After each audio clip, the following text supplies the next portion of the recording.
Hi everyone. Bharat के संविधान का अध्ययन करते हुए हमने भाग 1, भाग 2, भाग 3, भाग 4 इन सबको कंप्लीट किया है। भाग 5 का राष्ट्रपति हम कर चुके हैं। आज की वीडियो में हम उपराष्ट्रपति को डिस्कस करेंगे। तो चलिए शुरू करते हैं। उपराष्ट्रपति का पद भारत का दूसरा सर्वोच्च संवैधानिक पद है। वह 5 वर्ष के कार्यकाल के लिए कार्य करता है। स्टूडेंट्स, यहाँ ध्यान रखने वाला तथ्य ये है कि भारत की जो व्यवस्था है वो संसदीय व्यवस्था है और ब्रिटेन से ली गई है।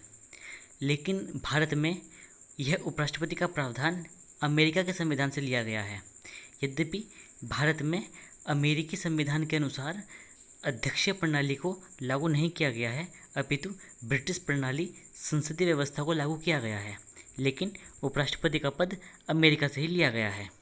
यद्यपि एक महत्वपूर्ण फैक्ट यह भी है कि भारत का उपराष्ट्रपति अमेरिका के उपराष्ट्रपति से कई मायनों में भिन्न होता है। अमेरिकी उपराष्ट्रपति और भारतीय उपराष्ट्रपति में बहुत असमानताएं हैं शक्तियों के आधार पर एवं अन्यत्र भी। तथापि यह पद अमेरिकी संविधान का एक महत्वपूर्ण पद है जो भारत सरकार ने वहीं से अधिगृहित किया है। उपराष्ट्रपति का प्रावधान भारत के अनुच्छेद 63 से प्रारंभ होता है, जिसमें यह वर्णन किया गया है कि भारत का एक उपराष्ट्रपति होगा। अनुच्छेद 63 के पश्चात अनुच्छेद 64, इसमें बताया गया है उपराष्ट्रपति राज्यसभा का पदेन अध्यक्ष होगा एवं कोई अन्य लाभ का पद धारण नहीं करेगा। स्टूडेंट्स, यहाँ ध्यान रखने वाला तथ्य है कि यहाँ दो महत्वपूर्ण बातें बताई गई हैं, पदेन अध्यक्ष एवं लाभ का पद। लाभ के पद से तात्पर्य उस पद से है जो किसी शासन प्रशासन का ऐसा पदाधिकारी हो जिसे सरकारी वेतन प्राप्त होता हो, उसे लाभ का पद कहा जाता है। यद्यपि भारतीय संविधान में कहीं भी लाभ के पद को परिभाषित नहीं किया गया है। दूसरा तथ्य है पदेन अध्यक्ष। पदेन से तात्पर्य है कि जिस पद पर रहने वाला व्यक्ति स्वतः ही किसी दूसरे विभाग का अध्यक्ष हो जाए, उसे पदेन अध्यक्ष कहा जाता है।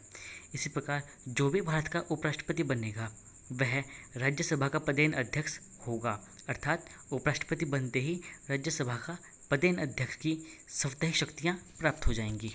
स्टूडेंट्स, यहाँ यह भी ध्यान रखिए कि उपराष्ट्रपति का भारतीय संविधान के अनुसार कोई भी उपराष्ट्रपति पद के कारण वेतन नहीं होता है। चूँकि वह राज्यसभा का पदेन अध्यक्ष होता है, इसी कारण उपराष्ट्रपति को जो वेतन दिया जाता है वह राज्यसभा का सभापति होने के नाते ही दिया जाता है। अर्थात भारत में उपराष्ट्रपति का अपना कोई वेतन नहीं होता, अपितु राज्यसभा का पदेन अध्यक्ष के कारण उसे वेतन मिलता है और वह यद्यपि दूसरा सर्वोच्च संवैधानिक पद है तथापि उसका अपना कोई वेतन नहीं है। स्टूडेंट्स, इस प्रकार अनुच्छेद 64 कंप्लीट होता है। अनुच्छेद 64 के पश्चात अनुच्छेद 65, इसमें बताया गया है उपराष्ट्रपति को कार्यालय में आकस्मिक रिक्तियों के दौरान या राष्ट्रपति की अनुपस्थिति के दौरान राष्ट्रपति के रूप में कार्य का निर्वहन।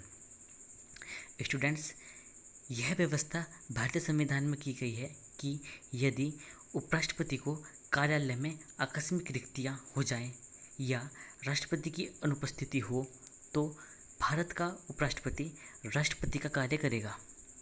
यहाँ यह भी व्यवस्था है कि जिस समय कोई उपराष्ट्रपति राष्ट्रपति के कर्तव्यों का निर्वहन करेगा तब उसके पास राष्ट्रपति की समस्त शक्तियाँ उपस्थित होंगी, चाहे वह विधायी शक्तियाँ हों, चाहे वह कानूनी शक्तियाँ हों, चाहे न्यायिक शक्तियाँ हों। समस्त प्रकार की प्रशासनिक, विधायी और न्यायकारी शक्तियाँ वह धारण करेगा। समय पर उसे वेतन भी राष्ट्रपति का ही मिलेगा। फ्रेंड्स, इसके पश्चात हम देखते हैं अनुच्छेद 66। अनुच्छेद 66 में उपराष्ट्रपति का निर्वाचन की विधि बताई गई है। इसमें कहा गया है कि उपराष्ट्रपति का निर्वाचन संसद के दोनों सदनों के निर्वाचित और मनोनीत सदस्यों द्वारा किया जाएगा। हमने राष्ट्रपति का जब अध्ययन किया तब देखा था कि राष्ट्रपति का निर्वाचन राज्य विधानसभाओं एवं उसके पश्चात संसद के दोनों सदनों के निर्वाचित सदस्यों द्वारा किया जाता था। राष्ट्रपति के निर्वाचन में मनोनीत सदस्य भाग नहीं लेते थे, लेकिन उपराष्ट्रपति का निर्वाचन संसद के दोनों सदनों के निर्वाचित और मनोनीत दोनों प्रकार के सदस्यों द्वारा किया जाएगा। अनुच्छेद 66 के पश्चात अगला अनुच्छेद 67। अनुच्छेद 67 में बताया गया है कि उपराष्ट्रपति अपनी नियुक्ति की तिथि से 5 वर्ष की अवधि के लिए पद धारण करेगा।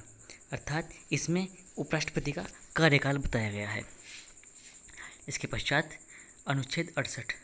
अनुच्छेद 68 में बताया गया है उपराष्ट्रपति के पद का कार्यकाल पूर्ण होने के कारण रिक्ति को भरने के लिए चुनाव उपराष्ट्रपति के कार्यकाल की समाप्ति से पूर्व संपन्न करा लिया जाएगा। ऐसा इसलिए किया जाएगा ताकि उपराष्ट्रपति का पद खाली न रहे एवं उसका उत्तराधिकारी पहले से ही उपस्थित हो। अनुच्छेद 68 में उपराष्ट्रपति की मृत्यु, त्यागपत्र या पद से हटाए जाने के कारण उत्पन्न हुई रिक्ति को भरने के लिए चुनाव यथाशीघ्र आयोजित किया जाएगा, इसका प्रावधान किया गया है। यह भी इसी से संबंधित है कि उपराष्ट्रपति का पद भारत में खाली न रहे, उसकी व्यवस्था रहे, इसी कारण चुनाव यथाशीघ्र कराए जाने का प्रावधान है। अनुच्छेद 69 में उपराष्ट्रपति की शपथ का प्रावधान है। इसमें बताया गया है उपराष्ट्रपति राष्ट्रपति अथवा उनके द्वारा निमित्त नियुक्त किसी व्यक्ति के समक्ष अपना पद ग्रहण करने पर शपथ लेगा। इसमें यह बताया गया है कि यदि राष्ट्रपति किसी व्यक्ति को निमित्त कर दे तो उपराष्ट्रपति उसके समक्ष भी शपथ ग्रहण कर सकता है। अनुच्छेद 69 के पश्चात अनुच्छेद 70। स्टूडेंट्स, अनुच्छेद 70 में कहा गया है अन्य आकस्मिकताओं में राष्ट्रपति के कार्यों का निर्वहन। अर्थात यदि किसी अन्यत्र कारण से भी राष्ट्रपति अपने कार्य न कर पा रहे हों तो भी उपराष्ट्रपति राष्ट्रपति के कर्तव्यों का निर्वहन करेगा। इसके पश्चात अनुच्छेद 71। अनुच्छेद 71 में उपराष्ट्रपति निर्वाचन से संबंधित मामलों का प्रावधान किया गया है।